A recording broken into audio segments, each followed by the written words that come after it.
Hey there, welcome to the Excel Pivot Tables course. My name is Jed Guinto and I will be your trainer. So as you can see from the screen, this isn't like any other Excel course. We're a bit silly here, we have a little bit of fun, and what we're going to do is we're going to use pivot tables not to analyze a company that sells pencils and how many pencils do they sell. That's super boring. I don't do things that way. What we're going to do is we're going to use pivot tables to figure out how to save the princess that you see on the screen. We're going to figure out which warrior is the most experienced to save our princess. And we're going to do that using pivot tables. So very exciting, something very, very different, something very silly, and let's just have fun.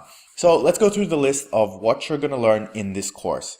Firstly, I'm going to show you how to set up your initial pivot table data. Make sure it's correct from the get-go so that you don't get errors. And if you do, how to fix those errors. Next, we're going to go through different layout views, how you can actually view your data in different kind of structures. Next, we'll be doing grand totals and subtotals, how you can modify those and have different types of grand totals. Next, we'll be doing design styling, which is an awesome way of applying formatting in just a few clicks. So it kind of makes it look like to your boss and to everyone else that you're super talented, when actually the secret is it's just like 2 clicks. So we keep that between us. Next, we're going to be using column and filter functions, which is very powerful, especially if you have larger data sets.